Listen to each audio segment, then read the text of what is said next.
안녕하세요.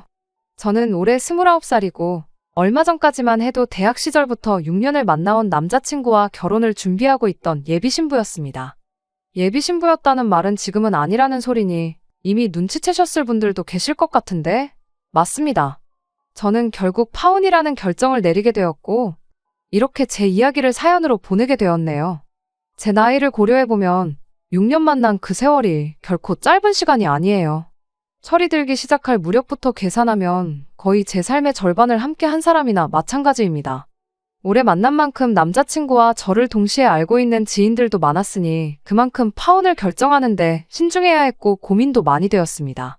그런데도 파혼을 결정하게 되었던 건 도무지 견뎌낼 수 없는 돈 없는 예비신우의 갑질 때문이었어요. 예비 신랑이었던 남자친구는 대학교 들어가고 얼마 되지 않았던 신입생 시절에 학교 선배의 소개로 처음 알게 되었어요. 연애를 목적으로 받은 소개가 아니었다 보니 꽤 오래 지인으로 알고 지냈습니다. 제가 대학교 들어가서 처음 시작한 아르바이트가 카페 아르바이트였는데 당시 남자친구의 소개로 처음 시작했던 제 첫 아르바이트였어요. 이미 일을 하고 있던 남자친구가 그때 저한테 이것저것 많이 알려줬죠. 매일같이 같은 일터에서 시간 보내고 하다 보니 자연스럽게 정이 들었습니다. 하지만 그 관계가 연애로까지 발전하지는 못했어요. 남자친구가 군대를 가게 되었거든요. 하지만 편지도 주고받고 면회도 다녀오고 휴가 나오면 만나는 등 하면서 지속적으로 인연을 이어왔죠. 그리고 본격적으로 연애를 시작하게 된 건 남자친구가 복학하고 1년이 지나서였습니다. 그때부터 여태까지 만나왔고 얼마 전 결혼 이야기를 주고받게 되었어요. 연애를 워낙에 오래 했다 보니 남자친구의 가족관계 같은 기본적인 건 이미 다 알고 있었어요. 하지만 실제로 만나본 적은 없었죠. 위로 나이차가 조금 있는 누나가 있는 것도 알고 있었지만 실제로 만나볼 때까진 정말 결혼이 둘만 좋아서 하는 게 아니라는 걸 뼈저리게 깨닫게 되었습니다. 취직하기 전까지 저는 계속 카페에서 아르바이트를 했었어요. 처음 아르바이트를 시작한 건 대형 프랜차이즈였는데 계속 일하다 보니 다른 데는 어떻게 운영하나 궁금해져서 이곳저곳 돌아다니면서 일을 했습니다.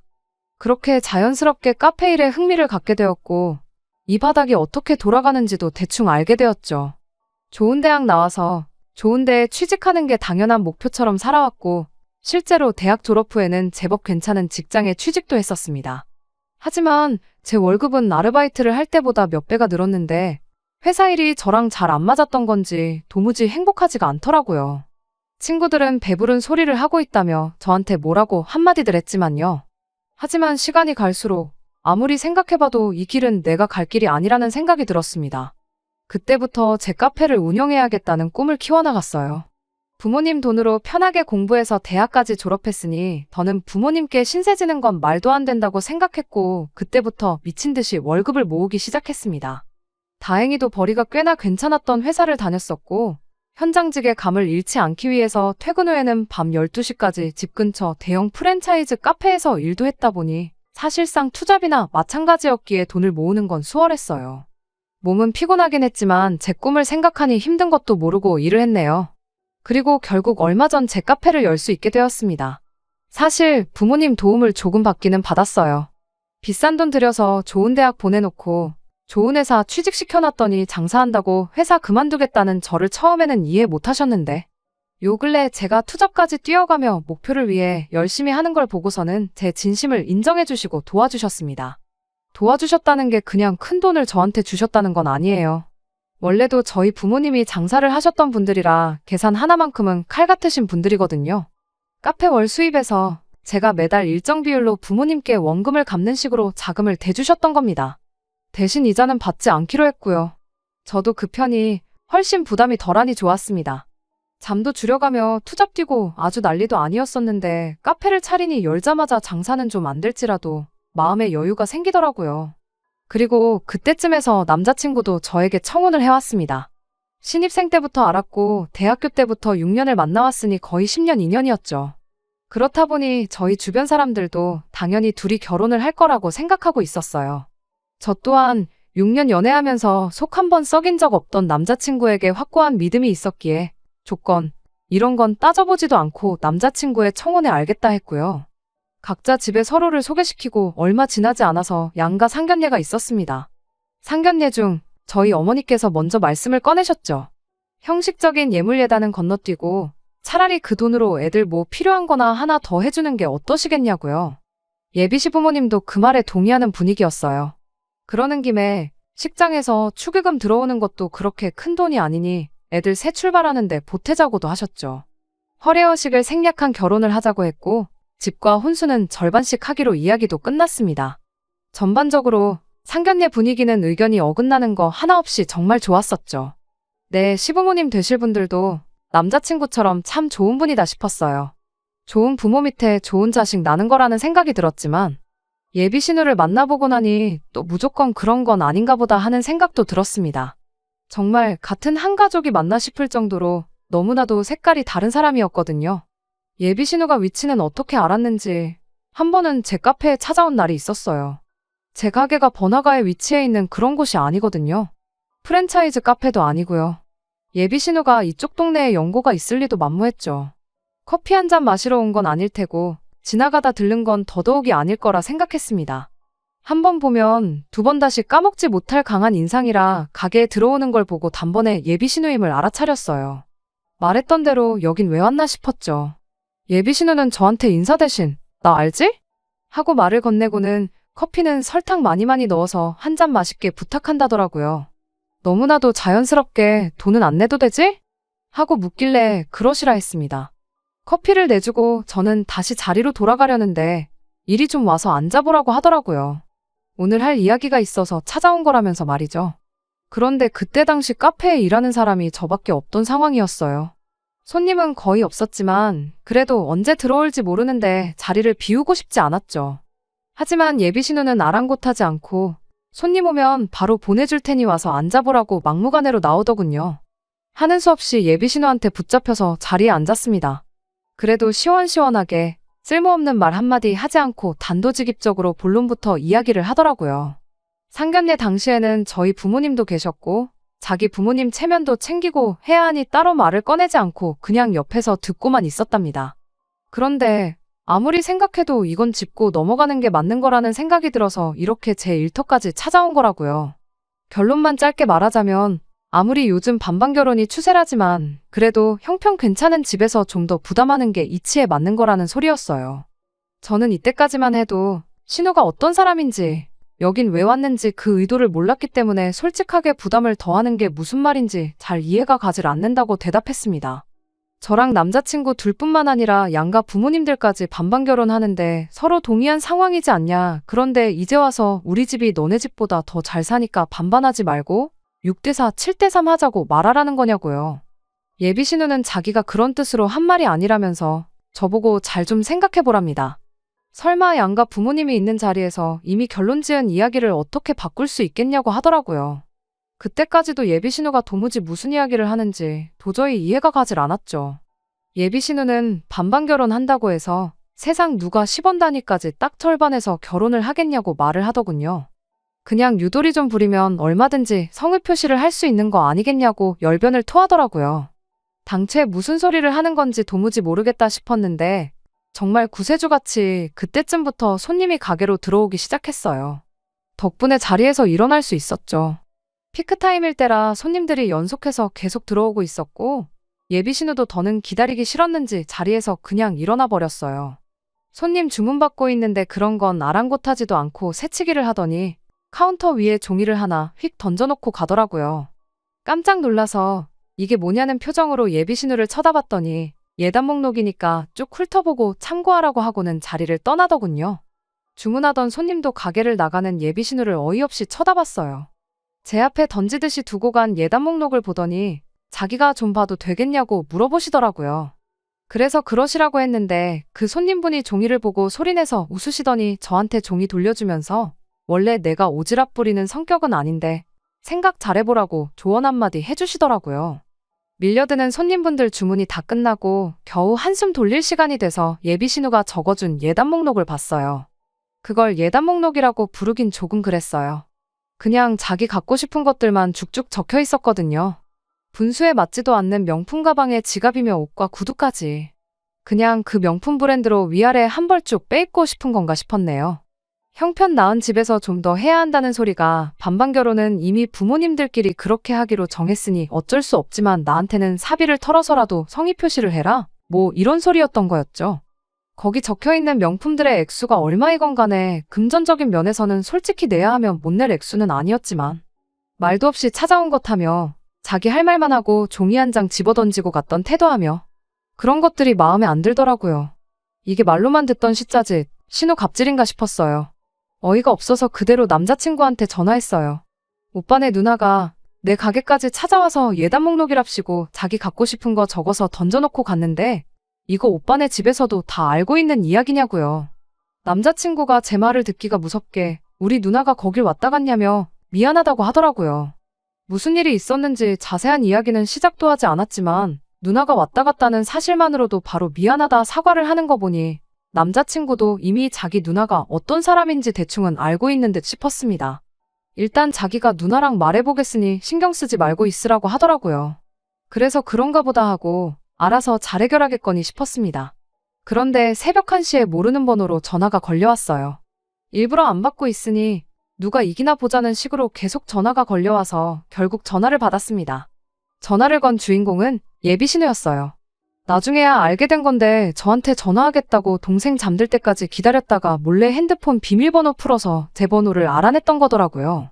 아무튼 전화를 처음 받았을 땐 진짜 장난 전화인가 싶었어요. 제가 잠결이기도 했고 전화 받자마자 다짜고짜야 너 하면서 뭐라 알아듣지 못할 소리를 혼자 짓거리고 있었거든요. 그걸 왜 동생한테 그걸 다 말을 했냐고 내가 직접 찾아가서 좋게 좋게 말해주니까 너 내가 아주 만만해 보이냐 어쩌냐 뭐라고 따지는데 그때서야 전화한 사람이 예비신우였다는 걸 알았네요.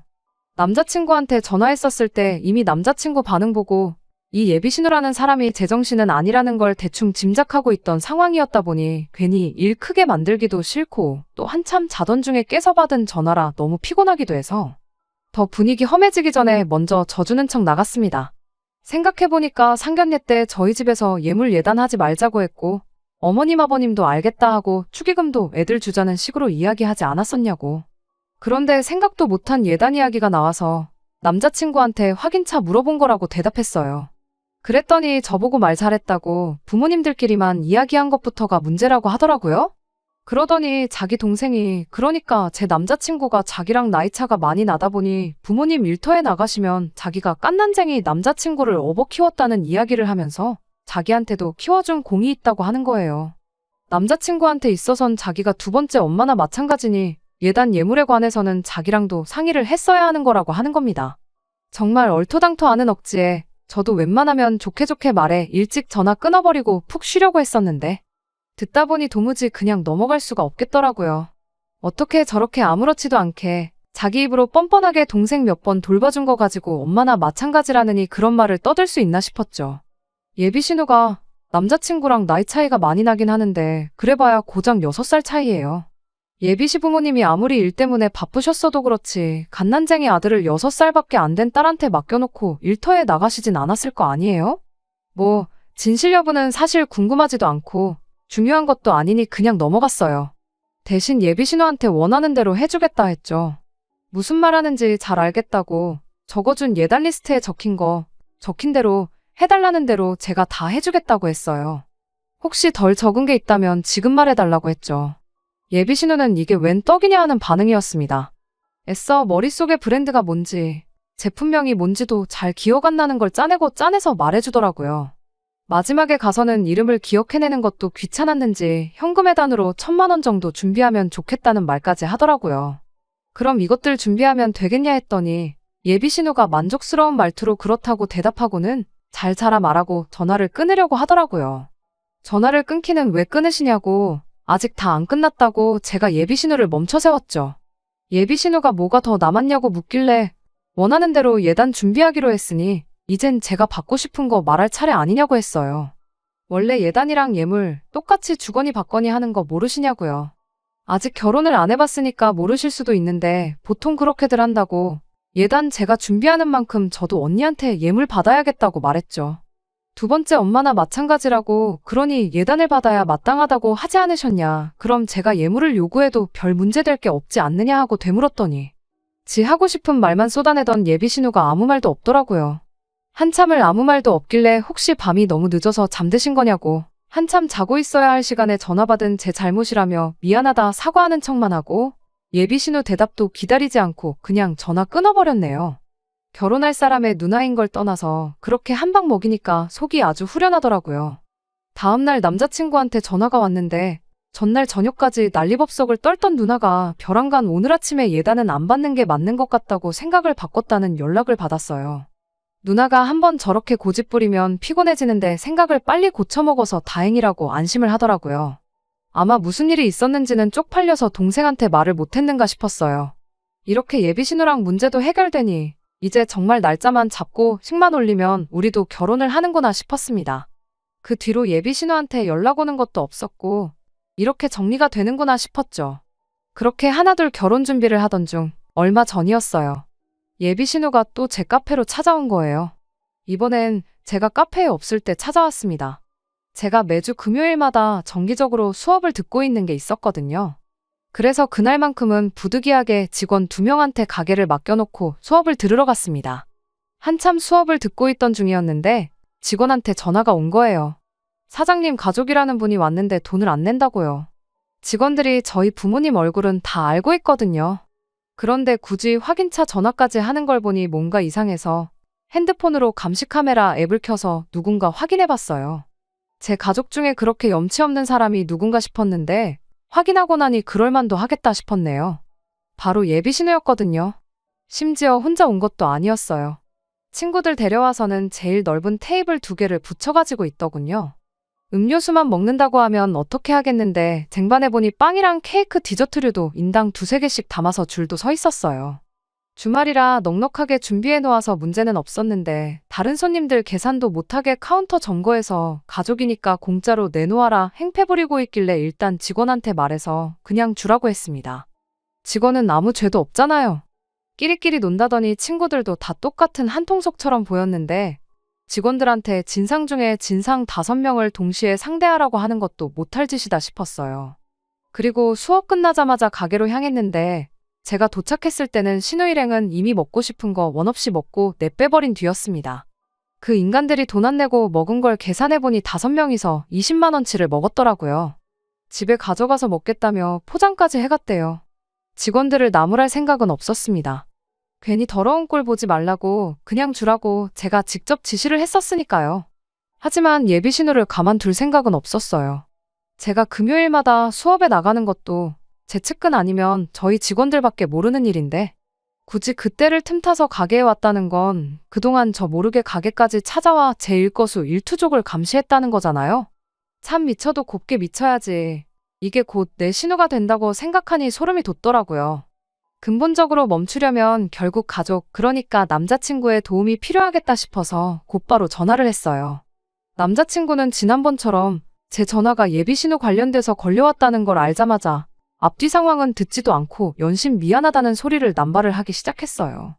자기가 또 누나랑 이야기해 볼 테니 며칠만 기다려달라고 대답해왔고요. 문제는 그날 저녁이었어요. 예비신우한테서 다시 전화가 걸려왔습니다.